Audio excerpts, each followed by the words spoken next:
Olá, meus irmãos, sejam todos muito bem-vindos ao canal Teoria Máxima. Deus abençoe a vida de todos vocês. Humildemente peço que você deixe seu like, comentário, compartilhe e não se esqueça principalmente de se inscrever em nosso canal, que é importantíssimo para o crescimento deste trabalho. Muito bem, meus irmãos, hoje eu tenho um material especial para trazer para vocês. Um áudio-relato. Ele é extenso, já estou avisando, ele é extenso, de uma família que viveu uma saga, uma ex-muçulmana, que isso fique bem claro, uma ex-muçulmana que se converteu ao cristianismo, ao Senhor Jesus, e que viveu uma saga dentro dos templos evangélicos.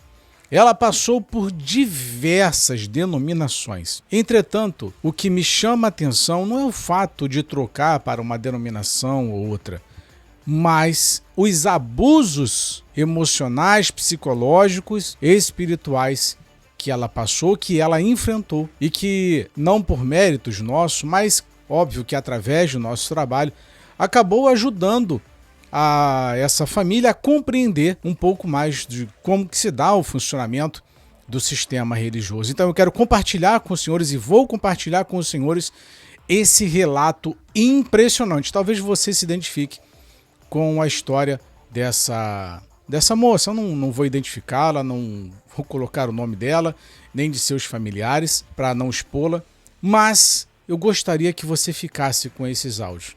Observem, analise e, inclusive, se você também tiver algum material, quiser contar a sua história para que nós publiquemos aqui, basta você me chamar nas redes, qualquer rede social, em especial lá no Instagram. Me chama no privado que eu te mando o meu contato pessoal e você pode compartilhar suas experiências conosco. Certo? Então nós vamos ouvir agora o áudio, o relato dessa irmã chocante, tremendo e extremamente emocionante. Emocionante. Tudo o que nós falamos aqui há anos denunciando o sistema religioso, essa jovem vem sofrendo e passou por tudo isso. Absurdos com relação ao dízimo, absurdos com relação à campanha, escravidão dentro dos templos, onde você é obrigado a servir aos líderes religiosos, ao sistema religioso. Fiquem com esse relato, Deus abençoe a todos vocês e voltamos ao final desse áudio. Oi, Max, bom dia. Eu entrei em contato com você primeiramente pelo YouTube, né? Eu comentei um vídeo seu, não me recordo qual era, porque são tantos que a gente acaba perdendo, assim, mas onde eu comentei, né? Qual foi o vídeo, qual foi a fala dele que eu quis comentar. E, na verdade, a gente comenta para uma força maior, né? Que manda a gente comentar, porque a gente é tão confrontado diante do que você fala. As coisas que você fala são tão chocantes mediante aquilo que a gente viveu, que por uma força maior mesmo a gente quer comentar e a gente quer agradecer, né? Então, primeiramente, esse pequeno áudio que eu estou enviando é para te agradecer. Agradecer a sua disponibilidade de estar podendo escutar. Eu sei que você tem 1000 relatos aí para escutar. Eu sei que devem ter 1000 pessoas querendo falar com você, falando, nossa, eu vivi, nossa, nossa, foi exatamente assim, caramba, você abriu meu olho. Então, assim, eu estou enviando esse áudio para te agradecer, em um tom de desabafo também, porque a gente é tomado, né, por uma força que a gente precisa desabafar, precisa colocar para fora. Dizer que os seus vídeos são muito edificantes na minha vida, creio que não só na minha, na vida de muita gente, muito abençoadores e muito chocantes, mas chocantes no bom sentido. Chocantes de você abrir os olhos de uma massa em que está presa por medo, está presa por grilhões. E o medo faz com que a gente não tenha a percepção suficiente sem que alguém mais estudado, que alguém que tenha aprofundado e que alguém que tenha passado por esse sistema, se não tiver essa pessoa como você, a pessoa acaba ficando morta espiritualmente, né? E é o que eu sentia. Então, assim, esse áudio primeiramente é para te agradecer, é um tom de desabafo e, logicamente, você tem meu consentimento para fazer o que você quiser com o áudio. Se você quiser fazer um vídeo, se você quiser mostrar para outras pessoas, se você achar que meu áudio pode ajudar outras pessoas, mostrar para pessoas próximas ou, enfim, o que você achar melhor, reescrevê-lo, o que achar melhor. Se ele for útil para você, eu já agradeço a Deus, né? Até porque o intuito Deus está mandando isso para você é apenas um agradecimento, um desabafo e para dizer para você que você tem toda a razão e que você continue fazendo isso porque você tem abençoado muitas pessoas, dezenas e centenas de pessoas, e eu sou uma delas, tá bom? Vou tentar fazer uma breve síntese do que eu vivi. Não vou conseguir colocar todos os detalhes porque a gente não lembra de tudo, né? Mas eu já peço desculpas que eu devo me estender um pouco no outro áudio, porque a ideia vem, as lembranças vêm, a gente, né, não quer perder o fio da meada, então acaba se estendendo o áudio, então eu já peço desculpas por conta disso. E eu estava fazendo um texto, mas eu creio que além de eu me entender melhor por áudio, a leitura pode ser um pouco cansativa, tá bom? Então, eu vou gravar uma síntese do que eu vivi. Afinal de contas, é uma síntese mesmo. Afinal de contas, eu passei por 16 anos. Eu fiquei 16 anos nisso. E graças a Deus, como um chiclete da minha alma, ele está tentando sair. Mas todas essas ideias, esses confrontos, o medo, o receio, a prisão, os grilhões, eles estão saindo aos poucos, né? Mas meu físico, não está indo mais em nenhum templo. Mas psicologicamente a gente fica muito abalado. Muito obrigada pelos seus vídeos, tá bom? Eu vou tentar resumir no próximo aquilo que vivi e você fique super à vontade. Eu espero que te ajude. Se você achar que é de uma pouca valia, eu espero que ajude muito as outras pessoas. Muito obrigada. Bom, a minha origem é a seguinte. Eu nasci numa família muito pobre, muitas dificuldades. Sou filha única de uma mãe mineira e de um pai muçulmano. Os dois me tiveram com idades avançadas. A minha mãe com quase 40 anos, o meu pai, se não me engano, eram 15 ou 17 anos mais velho do que minha mãe. Então, meu pai já me teve com uma idade bem avançada, onde muitos já são avós. E eu era filha única. Meu pai muçulmano raiz, não era do Líbano, não era da Síria, não era da Palestina, do foco centro do embate político e do embate religioso, daquele meio, né? Conforme os problemas que tiveram na Palestina, ele teve que migrar para a Jordânia. Quando ele veio ao Brasil, ele veio com nacionalidade jordaniana, mas meu pai é palestino. Eu não tenho o que reclamar do meu pai, porque meu pai era uma pessoa extremamente boa. Ele faleceu já tem 20 anos. Esse ano completam 20 anos do falecimento dele. Ele faleceu quando eu tinha 19 anos. Mas ele era uma pessoa muito boa. Ele, claro, teve seus erros na minha criação, como todo pai tentando acertar, mas ele errou por alguns motivos. Hoje eu percebo alguns erros dele. A minha criação sempre foi muito rígida no sentido de estudo. Isso eu agradeço muito, porque hoje eu gosto de estudar e gosto de me aprofundar. Meu pai sempre foi um homem muito honesto, muito correto, muito trabalhador. Você não via escândalos do meu pai no sentido de dinheiro, você não via meu pai passando os outros para trás, você não via meu pai passando a perna nos outros, fazendo discursos os quais ia se beneficiar mediante a derrota dos outros. Você não via isso no meu pai. E ele brigava comigo. Quando eu, porventura, tentasse fazer isso, não que eu tentasse, mas a gente criança, né? Às vezes vem com uma borracha da escola diferente, um lápis diferente, ele olhava, ele brigava, ele falava, isso está errado, não é assim. Então ele brigava muito comigo nesse sentido, para eu ser muito honesta. E eu via realmente o exemplo dele de ser um homem muito honesto. Então eu não tenho o que culpar o meu pai. Ele, obviamente, ele trouxe consigo os preceitos religiosos. E mais claramente ainda, ele me ensinou a religião dele. Então, obviamente. Então, o que você perguntar a respeito da religião muçulmana, eu tenho base e berço para poder responder a respeito.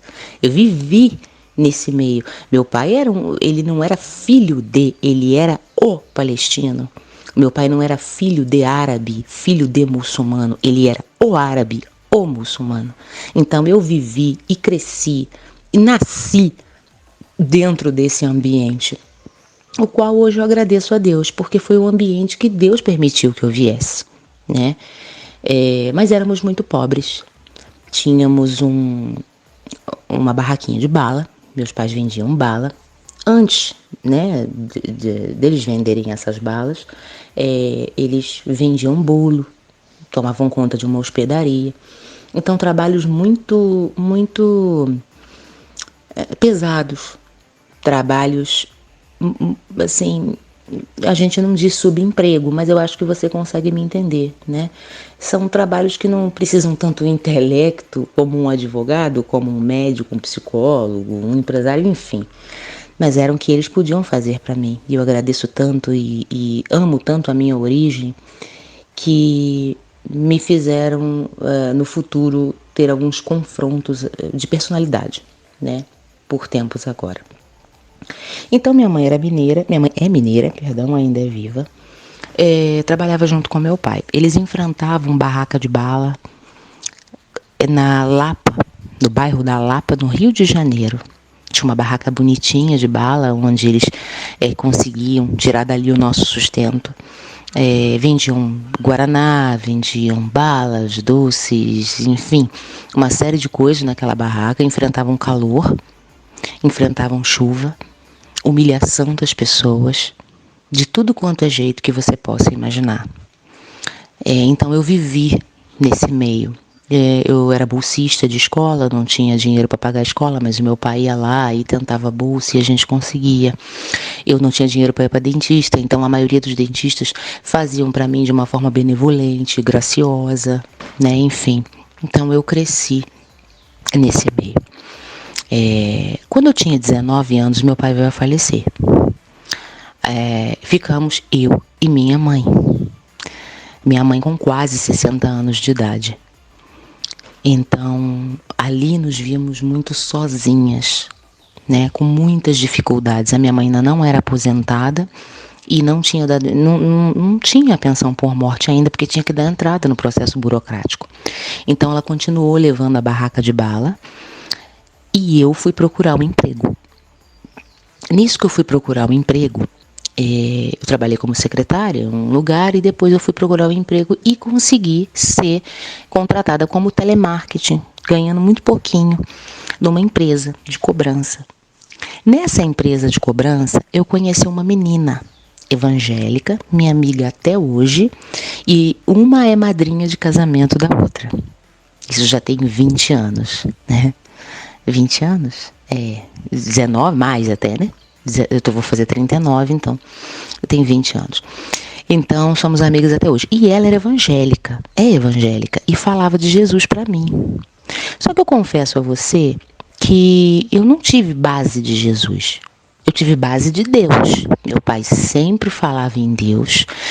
Eu conheci Deus nesse sentido, entre aspas, pela boca do meu pai. Então, ele nunca deixou faltar a fé, como se diz? Ele nunca deixou faltar o conselho da fé, o exemplo da fé dentro de casa, né? Quando eu falava alguma coisa a respeito, eu era um pouco rebelde a respeito de Deus e meu pai falava, não, isso você nunca deve falar, porque Deus está permitindo, Deus é Deus, enfim, aquela coisa toda que a gente sabe como um religioso faz. Então, o conceito de Deus eu aprendi de berço. Agora, logicamente, depois a gente vai estudando, depois a gente vai entendendo e o conceito de Deus muda. Porém, a essência de Deus, a essência do divino, eu aprendi na minha casa com o meu pai.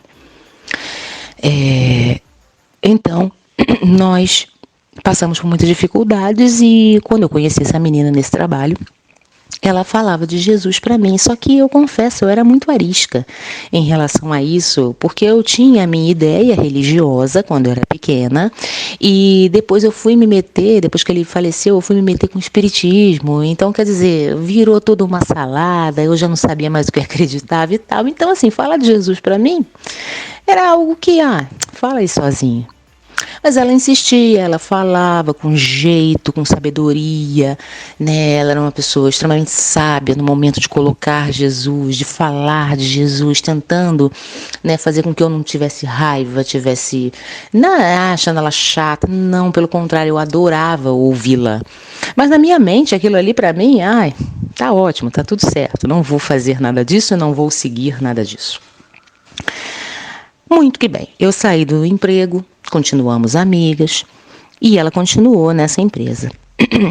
E eu fui trabalhar em outros lugares, eu já estava entrando na faculdade. Eu e minha mãe estávamos passando por um processo de despejo, porque como a minha mãe não tinha mais dinheiro para pagar o aluguel, todo o dinheiro que ela juntava junto comigo, a gente dava na nossa faculdade. Então os meses do aluguel foram ficando, até que a gente recebeu realmente uma notificação para poder sair. E eu quero frisar que era o segundo despejo que a gente tinha passado, porque quando eu tinha 9 anos nós fomos despejados também da casinha onde a gente morava. E o meu pai estava vivo ainda. Então, eu já estava acostumada praticamente com isso, mas aquilo foi um momento de muito choque. Nossa, para onde vamos? Não temos dinheiro. E Deus nos sustentou de uma maneira inexplicável. Quando eu tinha 23 anos, a minha mãe começou a apresentar umas dores fortes. Mas eu nunca fui muito ligada nisso. Hoje eu sou mais, porque passei por um susto muito grande, mas na época eu falava, não deve ser nada demais, a minha mãe é muito saudável. E aquelas dores continuaram, as dores persistiram. E eu falei, mãe, tá na hora de eu levar a senhora ao médico. Ela falou, não, mas eu vou tomando dipirona e tudo, a gente vai tal. Eu falei, não, nós vamos agora. Eu tinha 23 anos. E isso foi no mês de abril. Eu falei, não, nós vamos amanhã, que eu já marquei. E nós fomos à policlínica no centro do Rio de Janeiro. Quando chegamos lá, o médico, muito experiente, disse para mim que a minha mãe estava com câncer. E eu me desesperei no momento. Eu falei, eu não acredito nisso. Como o senhor sabe, se o senhor não fez biópsia nem nada? Ele falou assim, pela experiência a gente sabe que é. E eu me desesperei de uma maneira, não gosto nem de lembrar desse dia, foi um dia desesperador, eu caí no chão, eu não estava acreditando naquilo, porque até então eu não tive a paciência de esperar, que era uma coisa, que tem tratamento e tudo mais. Então o desespero me tomou, eu lembrei da morte do meu pai, pensei, agora Deus vai tirar minha mãe também. Isso era numa sexta-feira, o médico perguntou se tínhamos plano de saúde. Eu falei que não, nós não tínhamos nem dinheiro para o aluguel. E ele falou assim, então faz o seguinte, eu sou o chefe da proctologia do Hospital Getúlio Vargas, na Penha. Hoje é sexta-feira, segunda-feira eu estou lá. Leva a sua mãe na segunda-feira e eu vou ver o que pode ser feito. E nisso nós fizemos. Eu saí da consulta. Eu falei, mãe, vai para casa, eu estava muito desnorteada, e essa policlínica era ali no centro da Carioca, e ali estava o prédio onde a minha amiga evangélica trabalhava. Eu saí desesperada da consulta e falei para minha mãe ir para casa e eu fui bater no prédio. Eu fui bater no prédio onde ela morava, onde ela trabalhava. E eu bati, eu não queria saber se ela estava trabalhando, eu sabia onde era, e eu em prantos, em desespero, e ela saiu, e ela falou o que foi. Eu contei a história toda, falei que eu já estava desesperada, porque a minha mãe foi diagnosticada com câncer e tudo mais e tal. E veio a nossa chefe na época, que eu já a conhecia, porque já havia trabalhado com ela, né? Eu que tinha saído do trabalho, me colocou dentro da sala, me deu água, me acalmou e tudo mais, e eu falei, e agora o que eu faço? E saí para o corredor para conversar com essa menina, e essa menina evangélica, crente em Jesus, disse para mim o seguinte, Âmina, vai para casa e ore ao Senhor. Eu falei, mas eu não sei orar. Ela falou assim, tá na hora de você conhecer ao Senhor. Vai para casa e ora. Eu falei, mas eu não sei orar. Ela falou, você já está orando. Deus já está te escutando. E eu comecei a proferir palavras ali de incentivo, eu mesma, sem saber o porquê. Eu falei, Deus vai me escutar, Ele vai me responder, Ele vai me dar um milagre. E eu não sabia o porquê. E ela dizia assim para mim, tá vendo, é Deus já dentro do seu coração. Eu falei, então como é que eu faço? Ela falou assim, você vai para casa, você entra no seu quarto, fecha sua porta, fale com Deus, fale com Jesus, que Ele vai te responder. E eu falava, meu Deus do céu, como isso, Milena? Ela falou assim, peça, mas se você não souber pedir, diga, o Deus da Milena, é o nome da minha amiga, o Deus da Milena, se dirija a Ele. Eu falei, olha, do jeito que eu estou desesperada, vou me dirigir mesmo. E nisso eu saí, fui para minha casa, muito desnorteada, cheguei, minha mãe estava na sala, muito triste. Eu entrei no meu quarto, já era entrada da noite. Era um quarto só, eu entrei e falei, mãe, dá licença que agora eu vou fazer uma coisa aqui. E eu comecei a chorar demais, chorar muito, muito desesperadamente. E eu não conseguia falar. Me pus de joelhos e, de tanto que eu chorava, eu coloquei a minha cabeça no chão. Ajoelhada, coloquei a minha cabeça no chão. E só pude gritar a seguinte frase, Senhor, eu não consigo falar, mas o Senhor pode ler o meu coração? E nisso eu senti dentro do meu íntimo a seguinte frase, e eu quero frisar que eu nunca li a Bíblia até aquele momento. Eu senti a seguinte frase, o que queres que eu te faça? E eu achando que eu estava meio doida, e eu nem me dei conta disso, eu falei, cure a minha mãe. E eu falei, como o Senhor pode curar minha mãe? Cura minha mãe, entra na minha vida. Ali a minha amiga disse que eu estava rasgando os céus com as minhas orações, mas eu não sabia. E Deus é muito benevolente, muito misericordioso. Escutei dentro do meu coração, me aceite, e eu já curei. Mas eu não sabia o que era sentir a voz de Deus, ou sentir a presença de Deus, ou sentir o amor de Deus. Eu não sabia nada disso. Tanto que eu quero ressaltar que nunca mais eu tive essa experiência. Creio que essa experiência foi única e exclusivamente para que eu conhecesse o Senhor. Porque hoje em dia está todo mundo cheio das mais experiências e você não consegue crer naquilo, porque é uma atrás da outra, parece uma falácia atrás da outra, né? Então, assim, eu não quero dizer para você que isso é sempre. Não, isso foi naquele dia. E aí, eu me levantei. Eu perguntei ao Senhor, eu falei, então, aceitar? Sabe quando você vai pensando, você aceita? Aceitar o quê? O que eu tenho que aceitar? E a minha mão direita começou a se levantar. E aí eu entendi dentro do meu espírito, eu falei, Senhor, eu te aceito, entra na minha vida e faz o que o Senhor tem vontade. Mas eu te peço, por favor, cure a minha mãe. Eu levantei daquele choro, daquela oração e passei o final de semana orando, escutando louvores, porque até então eu não tinha ideia, né, de onde vinham os louvores, quais os cantores que eram, eu não sabia, eu só coloquei músicas de Deus, então eram músicas evangélicas. E aí eu e minha mãe estávamos orando, passamos um final de semana muito difícil, muito apreensivo. Quando foi na segunda-feira, levantamos muito cedo e fomos ao Hospital Getúlio Vargas.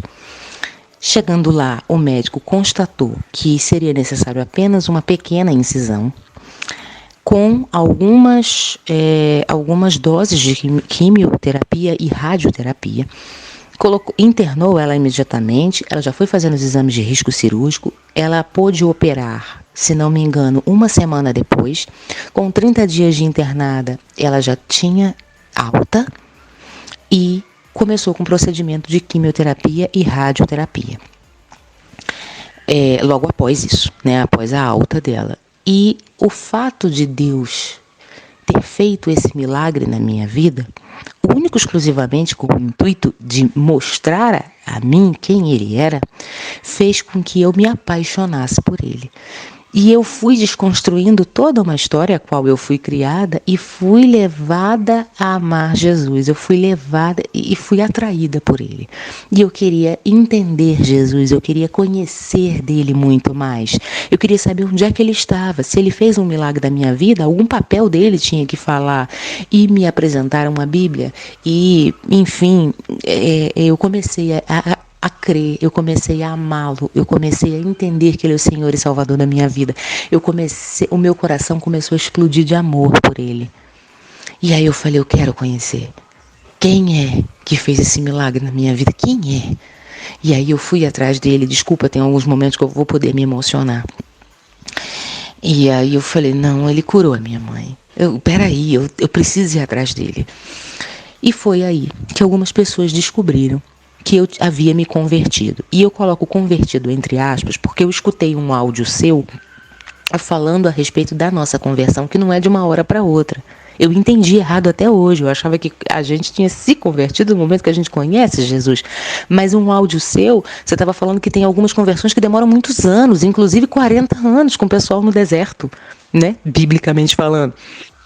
Então, eu falo conversão para você ter mais ou menos esse entendimento. Então, as pessoas, quando viram que eu tinha me convertido, entre aspas, começaram a minar a minha cabeça, falando assim, agora, a partir de agora, você tem que procurar um templo. Você tem que procurar uma igreja. E eu falava assim, agora eu tenho que ir para a igreja? Agora você tem que ir para a igreja. É necessário você ir para a igreja. Deus tem um chamado na sua vida. Deus fez um milagre na sua vida. Você tem que ser fiel a Ele. Ali começou toda a minha saga, que eu não vou me estender tanto nesse áudio, como já está muito extenso, um áudio de quase 20 minutos. Eu vou contar essa saga no próximo. A primeira igreja que eu entrei, né, foi a Comunidade Evangélica Internacional da Zona Sul, na Praia do Flamengo, no Rio de Janeiro, onde o pastor presidente é muito famoso e lá se congregava uma cantora muito famosa. Então, logicamente, que além de eu ter recebido uma bênção muito grande, além de eu estar muito apaixonada, querer conhecer muito a Jesus, eu me encantei. Falei, meu Deus, um pastor muito conhecido, uma cantora muito conhecida, as pregações soavam como músicas aos meus ouvidos e aquilo tudo era muito envolvente, tudo muito lindo, a igreja muito grande e tudo. A única coisa, eu não era muito conhecida, eu não era nada conhecida na igreja. Você entrava e saía, tá tudo certo, ponto final. Mas era até bom, porque ninguém ficava me cobrando nada. Eu ia quando eu queria, eu assistia os cultos, voltava para minha casa, tá tudo certo. Minha mãe começou também a frequentar os cultos e tudo, mas não tinha aquela coisa do conhecimento, é muita gente, né? Então, como era muita gente, a igreja era muito grande, ninguém me pressionava, e o fato de não me pressionar fazia com que eu quisesse ir todo domingo. Se tivesse algum evento, eu ia. Se tivesse um evento no sábado, eu ia. Se tivesse na quarta, eu ia. Eu amava estar ali. E aí começou realmente algumas ministrações de oferta, como todo lugar. Aquelas ministrações me incomodavam um pouco, mas até então eu estava recém-convertida, então tinha que ser verdade aquilo ali, eu estava aprendendo. Então eu não achava ruim, só me incomodava, mas eu não achava ruim e dizia para mim mesma, eu tenho que aprender a lidar com isso daqui. Eu comecei a perceber a respeito das ministrações, muito incisivas, ministrações psicologicamente muito forçadas, ninguém te forçava a nada, mas o fato de você falar, né, da forma como era falado, mexe muito com o seu inconsciente. Por exemplo, havia ministrações em que a pastora, ou o pastor, ou outros pastores, diziam da seguinte forma, ninguém é obrigado a nada. Não se sinta constrangido em não colocar a mão no bolso para ofertar ao Senhor. Era nesse nível, tá? Ninguém é obrigado. Só faz isso quem confia no Senhor. Max, por favor. Uma palavra dessa mexe com qualquer erudito. Por quê? Porque, bom, eu não sou constrangida a meter a mão no meu bolso para ofertar ao Senhor. Mas se eu não ofertar, quer dizer que eu não confio no Senhor, mas peraí, Ele me deu um milagre, como eu não posso confiar nele? Ele vai se chatear comigo. E aí sim eu dava minhas ofertas. Eu nunca dei o dízimo, sempre errei, entre aspas, para eles nesse sentido. E hoje eu entendo por que nunca dei. Tinha momentos que eu trabalhava, tinha momentos que não, tinha momentos que, né, que eu tinha dinheiro, tinha momentos que não, enfim. Mas ninguém sabia que eu dava ou não, então estava tudo certo. Eu orava ao Senhor e aquilo ia passando. Tinha ministrações de ofertas no sentido assim: não se sinta constrangido em não pegar o dinheiro do seu bolso. Esse momento é somente para os fiéis. A qualquer um. Eu falava, meu Deus, então eu tenho que ser fiel. Pronto, acabou. Deus me deu um milagre e agora eu preciso ser fiel. Eu não sou fiel e Deus não está se agradando de mim. Até o ponto que eu me batizei na igreja, né? Tinha oferta de fim de ano, uma oferta especial que a maioria das igrejas fazem. São ofertas especiais com valores muito altos, que eles dizem que é o momento do seu agradecimento a Deus pelo que Ele deu a você naquele ano. Para mim, Max, sempre foi muito difícil estipular o tamanho da minha gratidão. A minha gratidão era muito grande, então nem todo o dinheiro do mundo caberia naquele envelope. Mas eu também não podia dar todo o dinheiro do mundo porque eu não tinha, eu precisava dele para sobreviver. Mas ao mesmo tempo eu dizia, meu Deus, aonde está minha gratidão? Se eu der tanto, para mim é sacrifício. Mas se eu der mais, vai ser mais sacrifício. E eles diziam que tinha que ser sacrificial, eles diziam que tinha que ser algo absurdamente sacrificial, porque Deus te deu tanto, como é que você não vai dar muito? E eu falava assim, Deus deve estar chateado comigo, porque eu não quero dispor de uma grande quantia, porque eu não tenho para minha casa. Aquilo foi me incomodando, mas eu permaneci lá, até que eu e minha mãe perdemos o processo de despejo. Ele correu por muitos anos na justiça, nós perdemos e fomos obrigados a sair da casa. Então a gente se mudou para mais longe, para um lugar que para nós não era tão bom, era muito longe do meu trabalho, mas era o que tinha no momento, que era em São João de Meriti, perto da família. Mas, de uma família que eu tinha lá na época, uma casa assim, muito quente, nós sofremos muito com o calor lá, enfim. Então eu deixei de ir à igreja, porque para mim era muito difícil. Mas eu fiquei triste, porque eu gostaria de continuar indo à igreja. Então eu parei de ir à igreja. Eu não fui mais a nenhuma igreja, porque eu disse, se eu não for nessa, eu não vou em nenhuma. Até que disseram para mim, você está congregando? E eu dizia, não, porque a minha igreja é a comunidade da Zona Sul, não tem cultos pela internet, na época não tinha, então eu não estou indo a nenhuma. Não, mas você é obrigada a procurar, porque deixa eu te falar uma coisa, a brasa fora do braseiro apaga. Peixinho que está fora do cardume, o tubarão vem comer. E outra coisa também, se você não voltar, o câncer da sua mãe vai voltar. Max, ali começou todo o meu desespero de medo. Eu já passei dessa fase para frente com medo. Já não era mais o amor de Deus que me fazia ir. Já era o medo de Deus.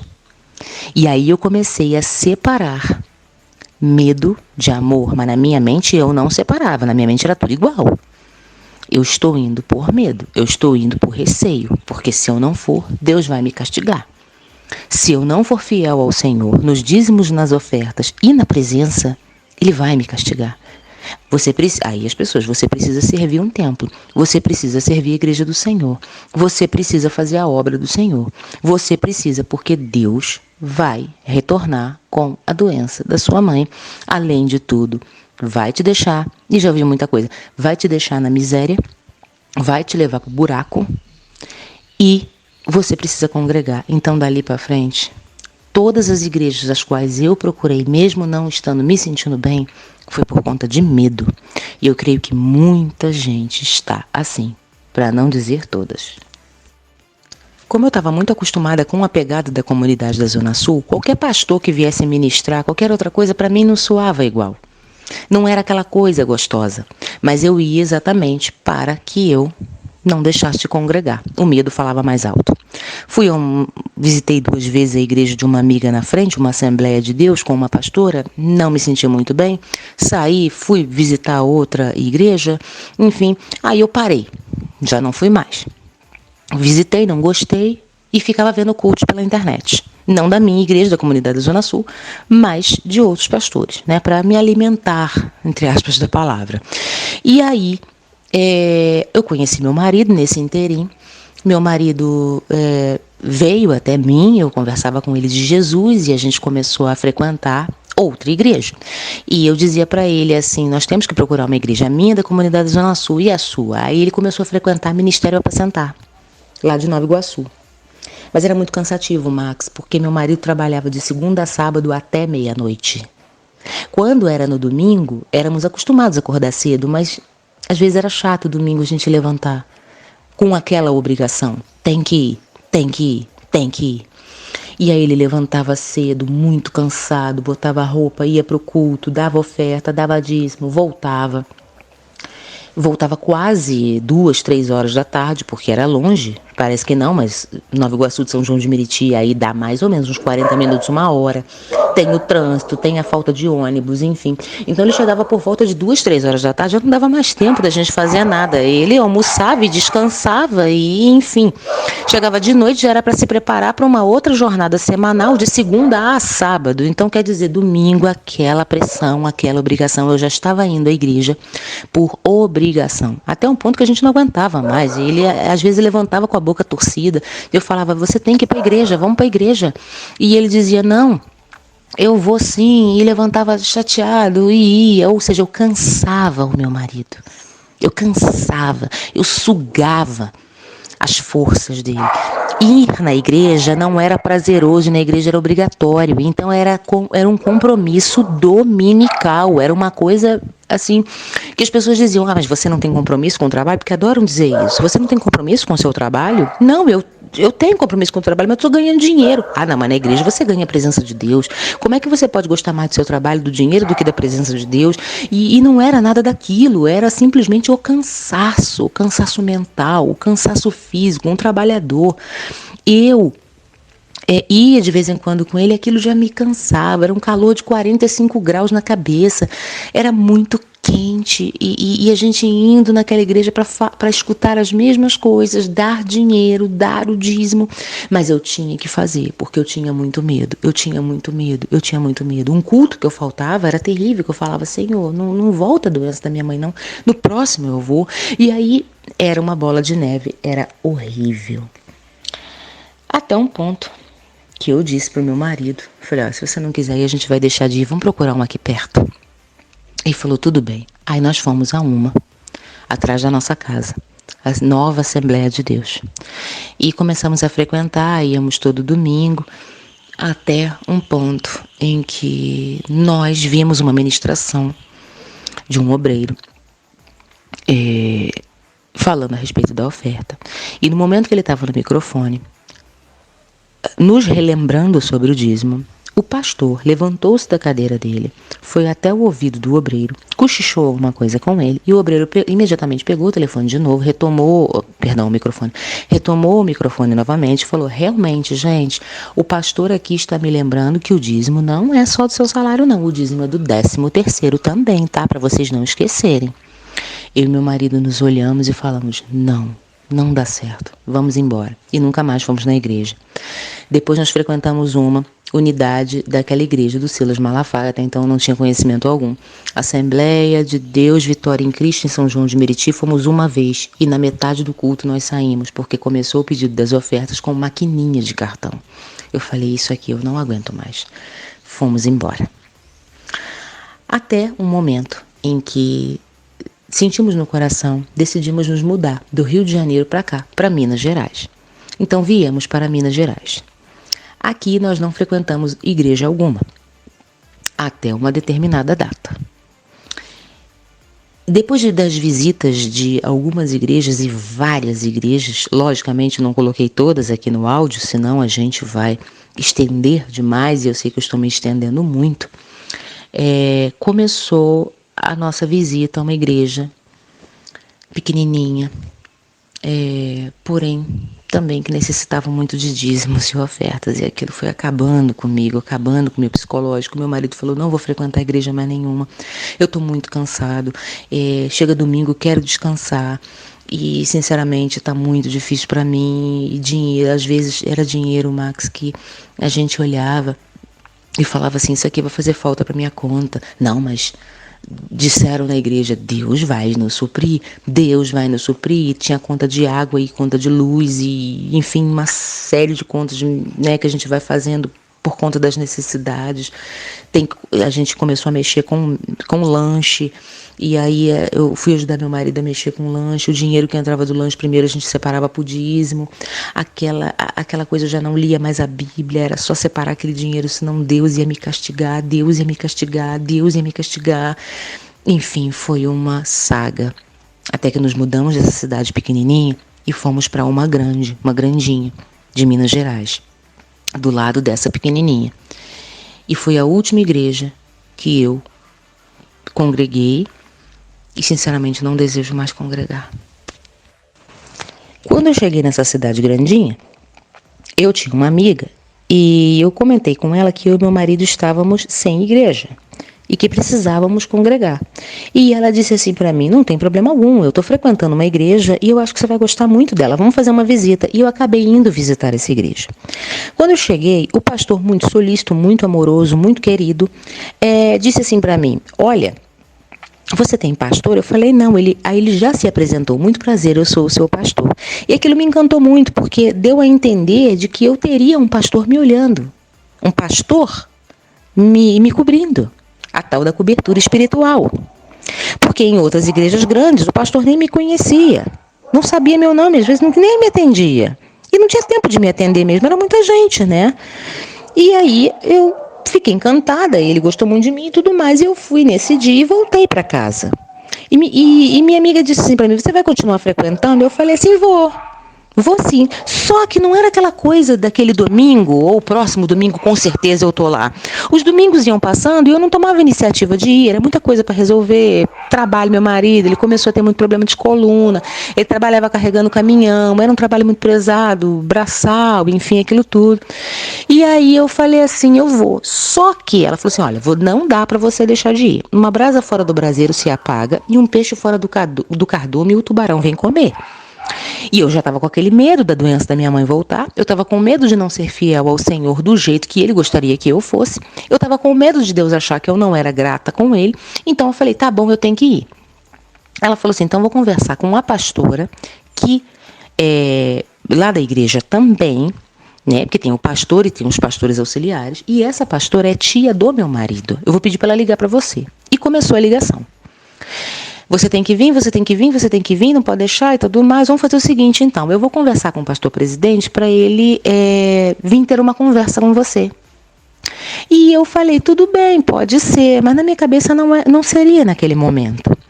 E a sensação que eu tive é que ela insistiu tanto com o pastor, porque esse pastor viaja de terça a domingo, ininterruptamente. Não é uma coisa esporádica, é rotineira. Então, para conseguir um horário com ele, principalmente para ele ir na casa de alguém, é muito difícil. Só não digo impossível, porque acontece de vez em quando. E aí ela me ligou desesperadamente um dia e falou assim, olha, daqui a 40 minutos o pastor está na minha casa. E eu falei assim, daqui a 40 minutos, num dia qualquer, no dia de semana, e eu toda atarefada com os meus serviços domésticos, atendimento ao meu marido, minha mãe mora comigo, eu tenho que dar uma assistência a ela, porque até então minha mãe hoje está com 78 anos, então obviamente eu tenho que ficar de olho em alguma coisa, é muito ativa, muito saudável, tudo mais, mas não tem aquela força de uma mulher de 50 anos, ela já está com quase 80, então eu tenho que ficar de olho nela, alguma necessidade especial, alguma comida que ela queira, né, comer e tudo mais. E eu falei, meu Deus do céu, como é que eu vou me arrumar? Eu tive que tomar um banho correndo, sair da minha casa, pegar um Uber, no caso aqui é livre, não é Uber. Eu tive que pegar o carro, o aplicativo, ir na casa dela, até que o pastor chegou e fomos conversar. E eu contei a minha história.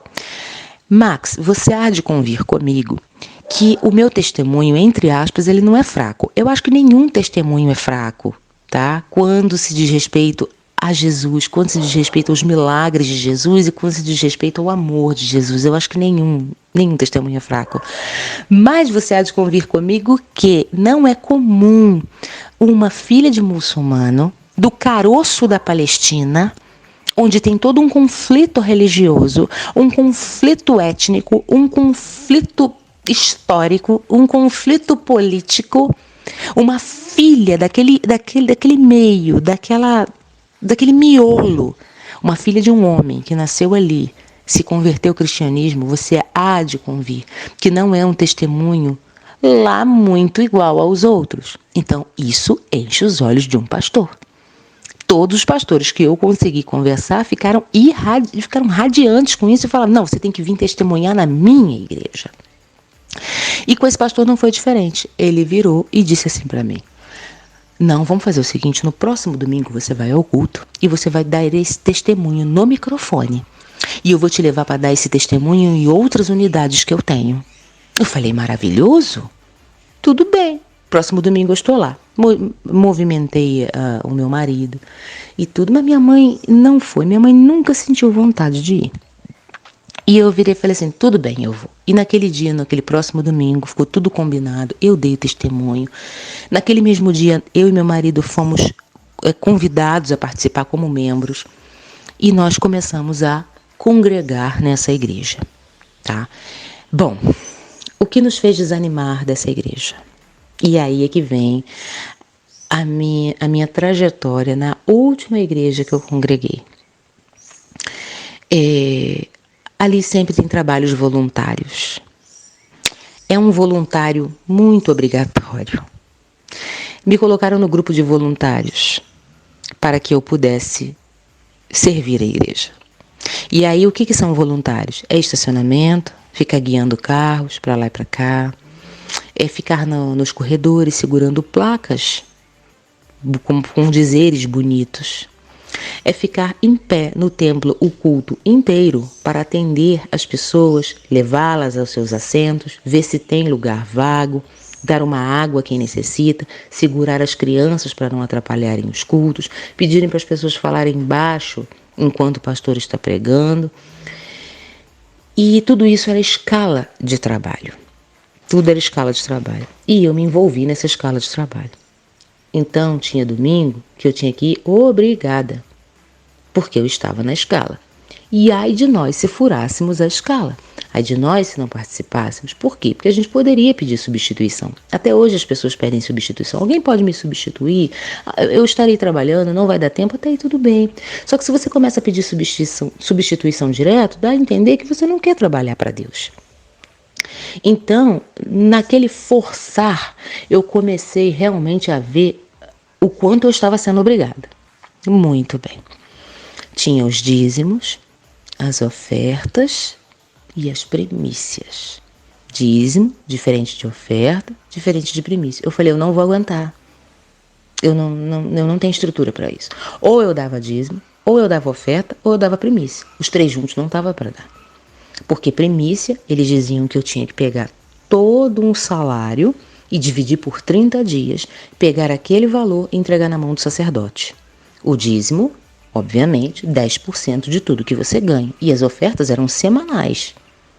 Semanais mais ou menos, porque tinha domingo, culto terça, célula segunda.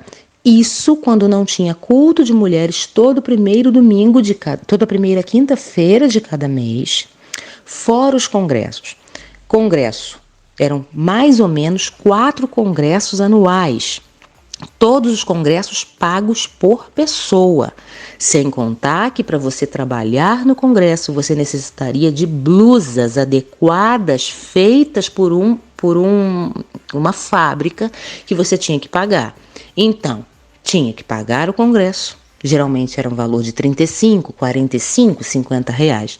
A blusa, se fosse para você não trabalhar, a blusa sairia por um determinado valor, mas se você trabalhasse era promoção, então você tinha que pagar menos, a blusa sairia por 25, 35 reais.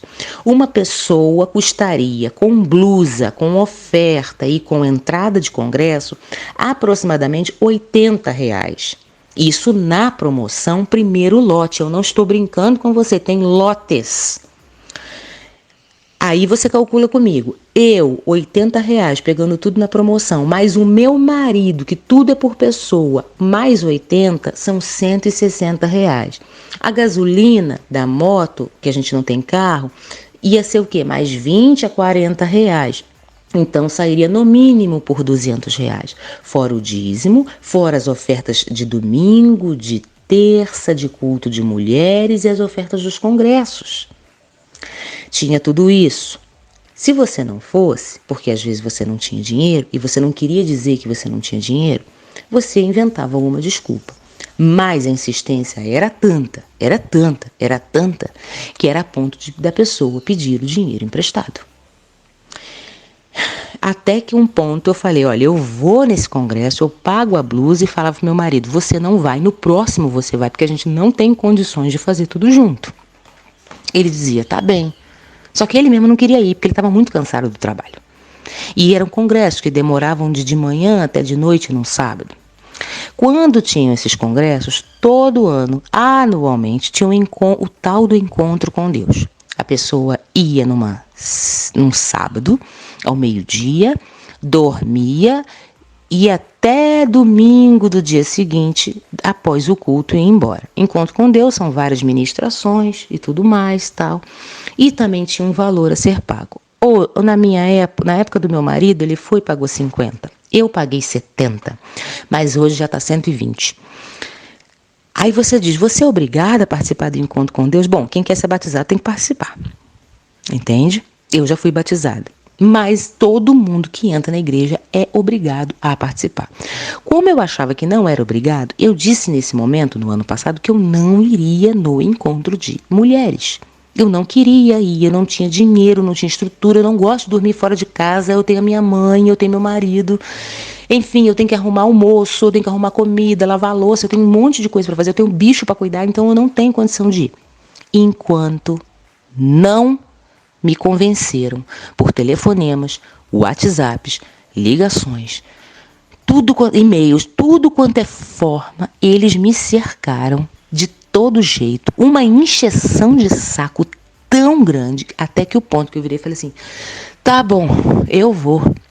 Eu fui contrariada, eu fui embugilada, eu fui triste, eu fui amargurada, eu fui presa numa corrente. Eu paguei para isso. Acabou o congresso, eu fui embora. Muito que bem. Isso são algumas das coisas que a igreja participa. Fora jantares de casais, que a gente fica assim, nossa, jantar de casal, que legal, na igreja, tal. Ah, mas é R$ 70 o casal. Tem o lote dos congressos e uma coisa e uma coisa que muito me incomodava era a raiz judaica que a igreja tinha. Não só 4 a 5 congressos anuais que você tinha que pagar, não você sozinha, mas o seu cônjuge, então era por pessoa, fora os dízimos, fora as ofertas, fora as primícias, fora as camisas, porque para participar do congresso precisavam de camisas, todas pagas, fora o encontro com Deus, fora o encontro nacional. Esse encontro nacional realmente muita gente não vai, porque é inviável, tem que pagar um valor muito acima, muito alto, porque é fora de Minas Gerais, não, se não me engano é em Belo Horizonte, não é fora de Minas Gerais não, mas é fora daqui da cidade, então existe um hotel, toda uma estrutura e tudo mais. E fora que eu fazia parte da equipe de limpeza para limpar a igreja, então todo segundo sábado de cada mês eu limpava a igreja junto com um grupinho de mulheres. Só que aconteceu um determinado momento que uma pessoa não podia mais limpar porque deu um problema na coluna. Então o que fizeram? Começaram a juntar a oferta para pagar alguém que limpasse a igreja. Todo mês era obrigado a dar, se não me engano, 20 a 30 reais. Todo mês era obrigado. Então você tinha congressos, blusas, encontros, dízimos, ofertas, primícias, ajuda ao necessitado, porque pediam cesta básica, tinha que levar. Todo final de culto de mulheres tinha um lanche, você tinha que levar. Era dinheiro que, a ponto de eu olhar e falar, nossa, é para eu ajudar também na limpeza da igreja? Eu olhei para meu marido e falei, eu não aguento mais. Eu não aguento mais, eu não tenho estrutura, acabou. Tinha mês que a gente deixava de 500, 600, 400 reais na igreja. E eu falei, não tem como, tá faltando as coisas em casa, tá faltando um tênis para você trabalhar, tá faltando uma comida do cachorro, que às vezes a gente comprava uma comida menos sofisticadinha, uma comida mais simples, para não deixar ele sem comida, para dar dinheiro para a igreja, porque tinha blusa para pagar, tinha tudo. Eu não estou lembrando de mais coisa, mas tinha muita coisa. Para você ter ideia, festas judaicas a todo momento. Era uma raiz judaica que eu não conseguia entender. Lá não se comemora Natal. Lá se comemora uma coisa judaica chamada Hanukkah. E eu fui aprender o que é a Hanukkah. Hanukkah, eu já até esqueci o que é, mas não é Natal. É que naquele tempo era Hanukkah.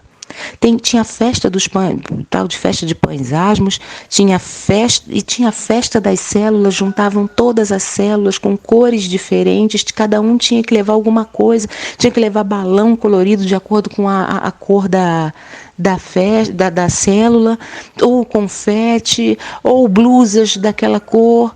Além de tudo, além do dízimo, além da oferta, além da primícia, além do congresso, além da blusa, você ainda tinha que dispor de coisas que parecem baratas, mas não chega no final, não é barato.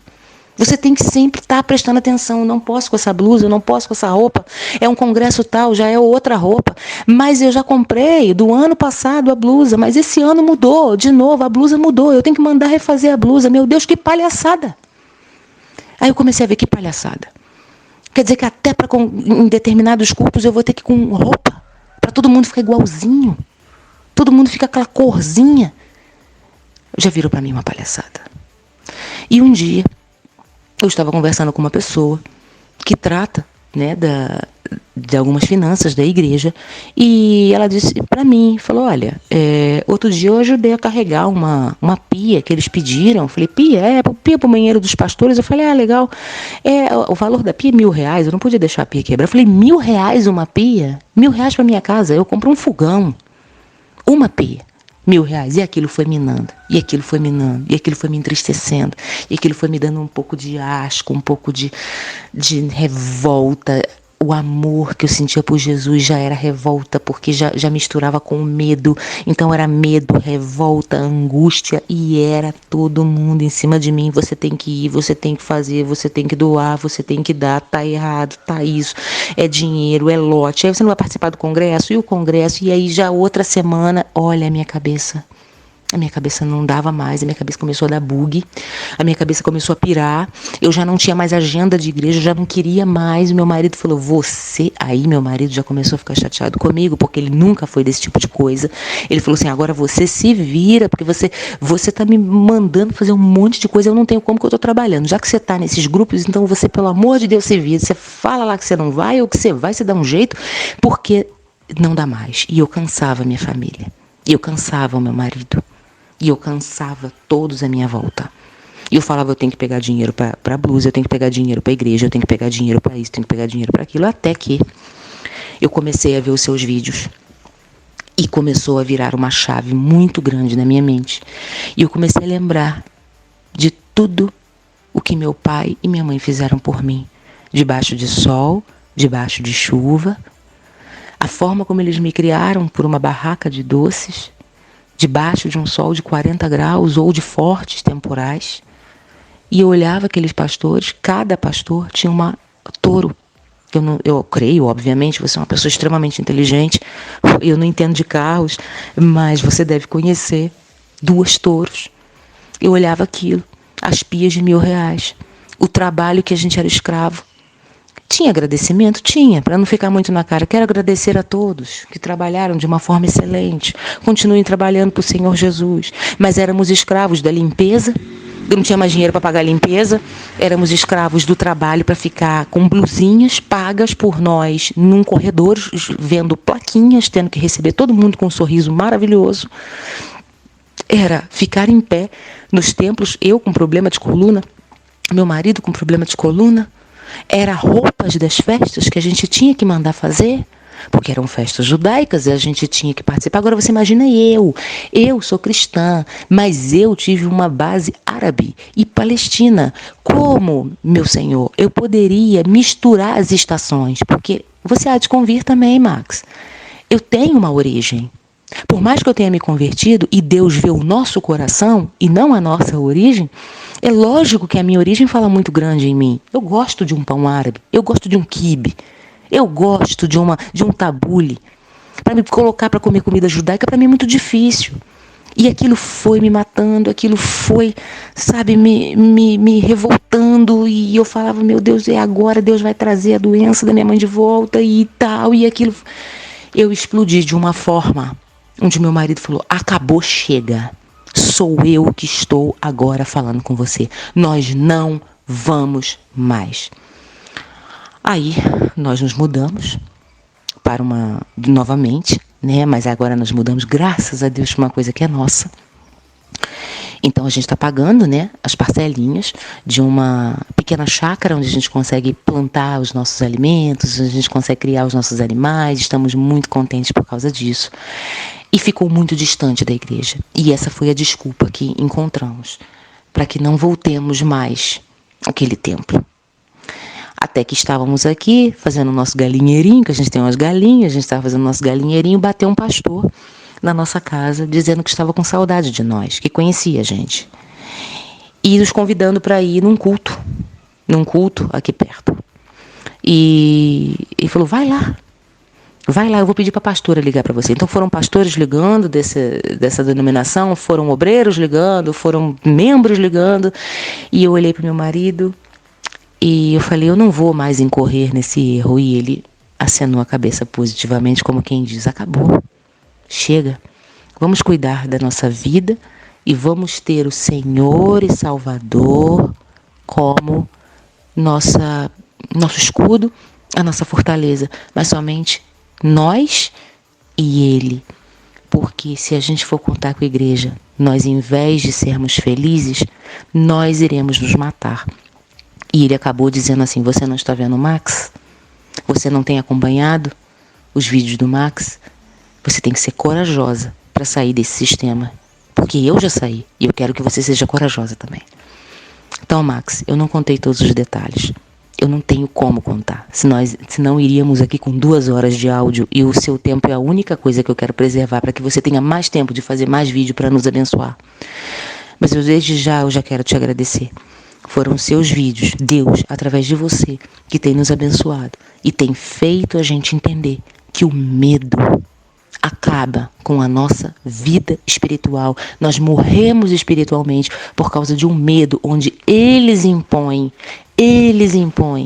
E eu entendi, eu aprendi, eu estudei e estou aprofundando que o Senhor não precisa de nada meu, apenas o meu coração grato, apenas a minha vida para Ele, somente para Ele. Porque chega de construções de tijolos, onde eu fiquei 16 anos numa prisão, num grilhão, achando que Deus ia me castigar por eu não estar mais lá. Porque Deus, para não nos castigar, toma o nosso dinheiro. Isso não é Deus. Isso é sistema religioso. É quando eu definitivamente saí, disseram para mim, eu vejo vocês na miséria, porque vocês não estão indo ao culto. E eu, pela primeira vez, eu tive coragem de dizer, Deus não vai fazer isso com a gente. Porque tem gente que está dentro de um culto. Tem gente que está sofrendo. Grilhões, presos, por conta de um templo. Está com dinheiro, mas não tem paz. Não tem paz. Estão falando mal dos outros. Passam pernas nos outros, estando dentro do templo. Tem gente que rouba dentro do templo. Tem gente que fala mal dos outros dentro do templo. E nós estamos fora. Mas eu estou com a minha consciência tranquila. O Espírito Santo de Deus tem nos segurado a todo momento. E eu recuso essa palavra que você disse para mim. Que Deus ia nos levar à miséria. Porque quando não é morte, quando não é doença, é miséria. Quando não é morte, quando não é doença, quando não é miséria, é infelicidade. Meu Deus. E lá eu era muito mais infeliz. Hoje eu sou outra pessoa. Então, ainda existe um chiclete na minha alma, psicológico, para ser desfeito, para ser completamente destruído. E eu sei que isso demora um pouquinho. Mas enquanto eu vou melhorando, enquanto Deus vai me tratando, eu vou escutando seus áudios e a gente vai conseguindo seguir a vida sem medo, e tudo que vier a acontecer não é porque Deus me castigou, é porque a vida é assim. E Deus nos ampara no momento da angústia e no momento da tribulação. Bom, era isso. Muito obrigada. Não sei se esse testemunho, esse relato serve de alguma coisa para a sua vida. Espero que sim. Apenas para te agradecer por tudo que você tem feito. Continue nos abençoando através dos seus vídeos e seus conhecimentos. Um beijo muito grande para você e para toda a sua família. Que Deus te abençoe muito.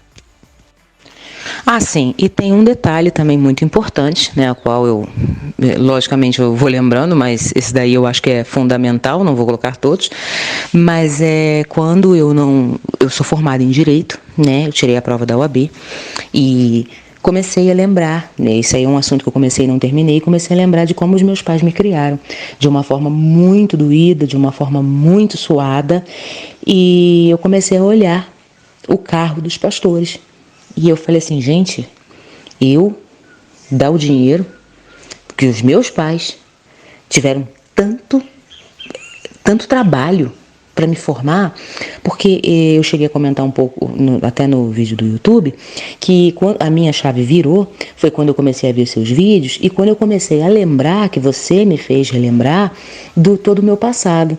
E a minha mãe, ela é uma pessoa que tem hoje, graças a Deus, a aposentadoria dela e a pensão por morte do meu pai. Devido a toda uma burocracia, Deus nos sustentou e ela conseguiu pela graça de Deus. E aí começaram a dizer para mim que o meu dízimo tinha que ser também da minha mãe, porque a minha mãe disse que eu poderia administrar o dinheiro. Só que o dinheiro não é meu, o dinheiro é da minha mãe. Aí disseram, mas você administra? Sim.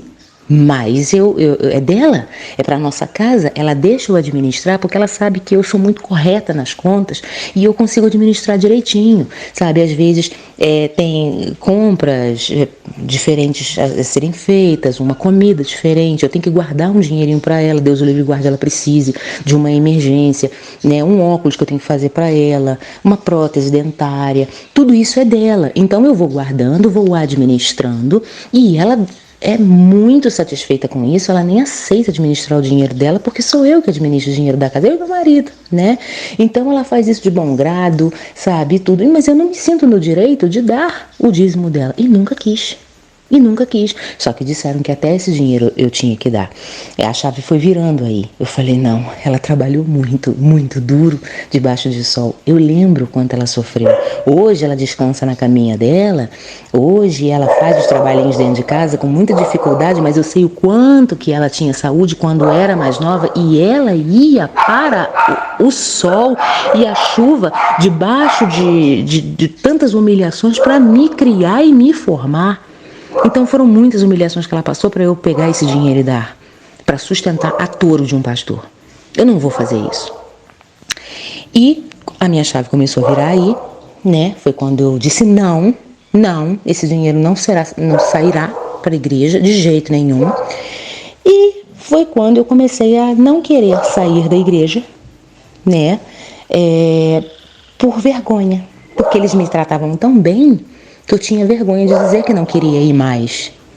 Foi até que eu descobri que o pastor, que é tão solícito, tão amoroso, tão carinhoso, liga para nós para perguntar cadê a gente, é um pastor referência em livros que são vendidos com o tom de rebeldia.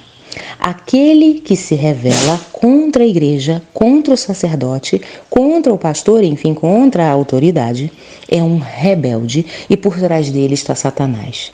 Então as pessoas não saem da igreja devido a esse discurso, as pessoas não saem da igreja porque vão se considerar rebeldes, vão se considerar usados por Satanás, porque o ponto principal dele é lidar com esse tipo de assunto. Aliás, em todas as ministrações, só tem esse assunto. Ele fez também cursos de retórica, Ele fez, pelas palavras dele, dá para ver quais cursos foram feitos, palavras que são hipnóticas, podemos dizer nesse sentido. Isso acaba mexendo com o psicológico das pessoas e as pessoas que frequentam a igreja não são pessoas, não estou dizendo que sou muito inteligente ou que as pessoas são muito burras, não é isso, mas são pessoas que não conseguem perceber, assim como eu, em 16 anos, eu não percebia. Então elas acabam achando que é o suprassumo Deus falando, né? Então era isso que eu queria também deixar bem claro, que esse pastor é uma referência nacional no sentido, no que tange a palavra aliança. Quando pregar sobre aliança, que a aliança não pode ser quebrada. A nossa aliança com Deus e a nossa aliança com os pastores. Então, era esse detalhe que eu falei, gente, esse não posso deixar passar. E acabou que eu acabei os áudios e não coloquei esse detalhe que eu acho fundamental. Então, por conta disso, a minha chave virou. Eu falei, não. Aí foi o que aconteceu, que meu marido falou, chega, acabou, e nós vamos arcar com toda e qualquer consequência dos nossos atos, mas sejamos corajosos para sair do sistema religioso. Deus abençoe você. E, por fim, tem uma coisa também importante. Naquele meio, naquele inteirinho, quando a gente estava para sair e ia, mais não ia do que ia, né? Enfim, mais congregava do que não, a gente estava indo mais por obrigação e pela vergonha de sair.